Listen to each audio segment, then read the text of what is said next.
ابھی انس اور جنس کا اپنے اس مدرسے مومن مومنات کے اندر خصوصاً وہ جنات حکومتیں جو گرین لینڈ سے ہیں اور جو برموڈا سے آئی ہوئی ہیں. اعوذ باللہ من الشیطان الرجیم. بسم اللہ الرحمن الرحیم. الحمدللہ رب العالمین الرحمن الرحیم مالک یوم الدین ایاک نعبد و ایاک نستعین اہدنا الصراط المستقیم صراط الذین انعمت علیہم غیر المغضوب علیہم ولا الضالین آمین. جیسے کہ آپ جانتے ہیں ہر سال اس مدرسے کے اندر پورے 10 محرم تک ایک موضوع پر بات کرتے ہیں اور ہر سال ایک نیا موضوع آتا ہے. تو کیوں نہ کہ ہم اس موضوع کو بنائیں اللہ اس کی حمد و ثنا یعنی اللہ اس کی تعریف اور اس کی اچھائیاں. اللہ ہے کیا؟ اللہ کیا بولتا ہے؟ اللہ کیا دکھتا ہے؟ ارے اللہ تو ہر جگہ موجود ہے. ہم سب بات کر رہے ہیں اس میں بھی اللہ موجود ہے. ہم آپ کو دیکھ رہے ہیں اس میں بھی اللہ موجود ہے. یہ انسان، یہ جنس، یہ فرشتے، یہ سب کیا کر رہے ہیں؟ اسی اللہ کی تسبیح کر رہے ہیں. اللہ جس نے آسمانوں کو بنایا، جس نے زمین کو بنایا، جس نے سمندر اور پہاڑ بنائے، وہ اپنا نام کہتا ہے اللہ. اللہ کے مطلب کیا ہے؟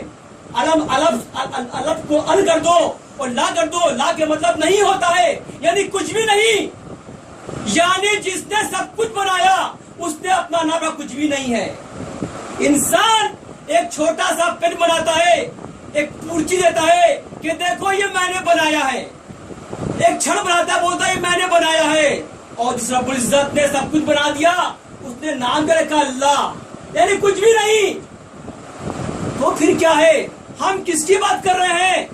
جو کچھ بھی نہیں ہے اور وہ سب کچھ ہے. وہ جب اللہ سے پوچھا گیا اللہ ہے کیا، تو اللہ فرماتا ہے کہ میں وہ مخفی خزانہ ہوں.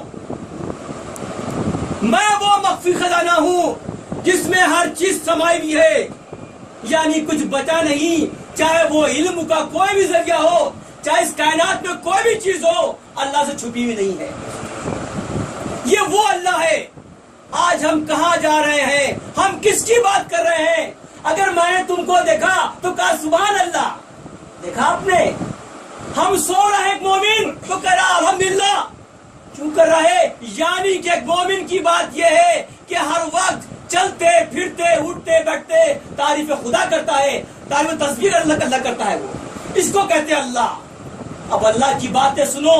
ابھی ہمارے مفتی صاحب نے ایک سورہ پڑھی، سورہ کہف، آیت نمبر 1 سے لے کر اور 1 سے 12 پڑھی. آپ نے ایک قصہ تھا، اس کے اندر یہ قصہ بہت اچھا تھا. سمجھوانے کی اللہ فرماتا ہے کہ اللہ کیا ہے؟ ساری تعریفیں اللہ کے لیے ہے. اس نے تمہارے لیے آسمان پہ تارے بنائے، زمین پر چیزیں بنائی، جو زمین کی زینت چیزیں ہیں اس پر تمہاری آزمائش رکھی ہے. یعنی جتنی بھی دنیا میں چیزیں آئی ہیں سب انسان کی آزمائش کے لیے. اور جب قیامت آئے گی تو خدا کہتا ہے اس کو نابود کر دیں گے. یعنی جو کچھ بچا ہے وہ آخرت کے لیے ہی بچا ہوا ہے گا. اور جس نے آزمائش میں کھڑا اترا آخرت کا بہترین گھر ہونے والا ہے گا. یہ تو خدا فرماتا ہے کہ محمد صلی اللہ علیہ وسلم، یہ جو تم نے غار و غار والوں کے بارے میں سنا ہے یہ ہے کیا؟ یہ تو جب تفصیل معلوم کری تو معلوم پڑا جس کو آپ کہتے ہیں اصحاب کہف. بڑے لوگ چرچائیں کرتے ہیں وہ کون تھے، وہ کیا تھے. تو اللہ فرماتا ہے ان کے بارے میں اس ایک آیت سے لے کر آیت 12 تک کے کہ وہ تھے کیا. تھوڑا پیچھے جاتا ہوں تو یہ وہ واقعہ ہے جب ایران کے بازو میں ایک شہر تھا افسوس نام کا. تو وہاں پر ایک بادشاہ تھا دقیانوس کہتا تھا میں خدا ہوں، میں اللہ ہوں. دیکھو میں آج بھی 300 سال میں جوان ہوں، میں خوبصورت ہوں، میں اللہ ہوں، میں سب کچھ کر سکتا ہوں. میں چاہوں جس کو زندگی دے دوں، جس کو چاہے موت دے دوں. میں یہ تو بادشاہ کی یہ مثال تھی کہ جب بادشاہ بیٹھتا تھا اپنے تخت پر تو ایک سمت میں بیٹھتے تھے اس کے عالم بڑے بڑے، اور جو عالم کے بڑی اولادیں تھی تو 6 تھی گنتی میں، وہ ہمیشہ بادشاہ کے پیچھے رہا کرتی تھی. تو کوئی بچہ آیا, کوئی بزرگ آیا, کوئی جوان آیا, اس طرح اس کو کھانے دو. بچے سوچ رہے ہیں کہ یہی تو میرا خدا ہے, کتنا اچھا خدا ہے ہمارا یہ. بچے گمراہ ہو گئے. عالم بھی تعریف کر رہے ہیں اس بادشاہ کی, دقیانوس کی, کہ آپ بھی تو خدا ہو, تعریف آپ کی ہے, یہ آپ سب کچھ کر سکتے ہو, آپ سب کچھ کر سکتے ہو. لیکن واقعہ دیکھو, ایک وقت صرف ایران کے بادشاہ نے ایک حکم آیا پرویز کا کہ میں دقیانوس کی حکومت کو تباہ کر دوں گا. یہ بات سننا تھی کہ دقیانوس بیمار پڑ گئے, ان کا چہرہ پیلا پڑ گیا. تو یہ جو بچے تھے عالم کے, یونانی تھے, یہ بولے یہ کون سا خدا ہے جو بیمار پڑ گیا سن کر کے کہ حملہ ہونے والا ہے, تو یہ کیسا خدا ہے, لگتا ہے ہم گمراہ ہو گئے, یہ ہمارا خدا نہیں ہو سکتا, یہ ہمارا خدا نہیں ہو سکتا. بڑے پشو پیش پہ تھے, کیا کروں میں, کیسے نجات پاؤں یہاں سے, میں کیسے پاؤں. تو ان کا طریقہ تھا کہ وہ 6 بچے عالموں کے ایک ساتھ کھانا کھایا کرتے تھے, سوتے بھی تھے, وہ باتیں بھی کرتے تھے. طریقہ تھا ان کا یہ. شاید آپ کو ان کے نام نہیں معلوم ہے, ہم ان کے نام بھی آپ کو بتائیں گے انشاءاللہ. وہ سب یونانی تھے. ایک کا نام تھا سرچونس, ایک کا نام تھا نونس, ایک کا نام تھا مکنس, ایک کا نام لمکلیما. اور ایک جب یہ چلتے ہیں تو جو بڑا تھا تالیخہ بولتے ہیں, کھانے پر بیٹھا تو دیکھا 5 دوست کھانا کھانے بیٹھے, تالیخہ کہتے ہیں مجھے آج بھوکی نہیں ہے, تالیخہ تفلیقہ بھی کہتے ہیں. تو بتا ایسی کیا بات ہو سکتی ہے کہ ہم ساتھ میں کھانے والے آج کھانا ہم کیوں نہیں کھائیں گے تمہارے ساتھ میں. بولے میرا دل نہیں کر رہا جی. بولے اگر تالیخہ تم نے کھانا نہیں کھایا تو ہم بھی کھانا نہیں کھائیں گے. بولے ایسی کیا بات ہو گئی ہے, تم کیوں پریشان ہو. بولے میں پریشان ہوں کہ مجھے میرا خدا کیسا ہوگا, ہمیں اپنے خدا کی تلاش کرنی پڑے گی. دقیانوس خدا ہو نہیں سکتا. ہم کہاں پڑ گئے ہیں, کس پھیرے پڑ گئے ہیں, ہمیں اپنے خدا کو ڈھونڈنا پڑے گا. اور اگر یہاں رہے تو خدا ہم کو ملنے سے رہا. آپس میں مشورہ کرتے ہیں کہ چلو ہم کیوں نہ اس حکومت کو چھوڑ دیں, چلے جائیں. یہ وہ عالم کے بچے تھے جو قالینوں چلنے والے تھے, عیش و آرام کی زندگی تھی, لیکن خدا کی تلاش میں اپنے گھر کو چھوڑ دیتے ہیں. طے پا لیا کہ آج رات میں اس شہر کو چھوڑ دیں گے. اپنے گھر سے نکلے, اپنے گھوڑوں پر بیٹھے اور نکلتے ہیں اپنے شہر چھوڑنے کے لیے. جب دیکھا کہ شہر کی سمتیں ختم ہو چکی ہیں تو اپنے گھوڑوں کو وہیں پر باندھ دیا, کہیں ایسا نہ ہو کہ ان گھوڑوں کے نشان دے کر دقیانوس ہمارا پیچھا کر لے. اب یہ بیچارے چلتے پیدل خدا کی تلاش میں, تو بہت بھوکے پیاسے ہو گئے, پیروں میں چھالے پڑ گئے, کبھی نکلے تھے نہیں بلکہ محل سے باہر ہی. چنانچہ تو دیکھا ایک چرواہا جو ہے وہ اپنی بھیڑ چرا رہے گا. لاؤ اس سے کچھ بات کر لیں, کچھ مانگ لیں, شاید کچھ دودھ وغیرہ ہم کو دے دے, جو ہماری جو حلق میں سکھاٹ ہے ختم ہو جائے گی. اس کے پاس جاتے ہیں, بولتے ہیں ارے بھائی مجھے کیا تھوڑا دودھ ملے گا. اس نے کہا ضرور ملے گا, لیکن آپ ہو کون. ارے بولے ہم تو یہیں کے رہنے والے ہیں. کہ نہیں, آپ یہاں کے رہنے والے نہیں ہو, ہم آپ کی زبان سمجھ رہے ہیں, آپ کسی بڑے بادشاہ کے پاس سے آئے ہو گے. یہ غلام بولا ہے عبداللہ. تو بولا تم بتاؤ کیا ماجرا ہے. کہنا پہلے آپ مجھے دودھ تو پلاؤ. کہا ٹھیک ہے بتایا. کہنا اب بتاؤ تم کہاں سے آؤ, کیا چاہتے ہو. تو چھ نے کہا کہ میں خدا تلاش کرتا ہوں, میں کہ یہ ہمارا میں خدا ہو سکتا نہیں گا. تو جیسے غلام نے سنا, بولا رہے ہم بھی تو خدا تلاش سے بھٹک رہے ہیں, ہم بھی خدا کو چاہتے, خدا ہے کہاں, خدا کیسا ہے ہمارا یہ. چنانچہ آپس میں 6-7 مل گئے. وہ بولتا ہے غلام کہ دیکھو ایک کام کرتا ہوں میں, یہ جو بھیڑیں ہیں یہ ہماری نہیں ہیں, ہمارے مالک کی ہیں. ہم ان بھیڑوں کو دیکھ کر آ کے آتے ہیں اور پھر تمہارے ساتھ چلیں گے. بولا ٹھیک ہے چلے جاؤ. چنانچہ یہ جاتے ہیں. عبداللہ اپنے مالک کو بھیڑیں دی. اب یہ 6 تھے گھبرائے, کہیں ایسا نہ ہو کہ جا کے یہ ہماری خبر دے دے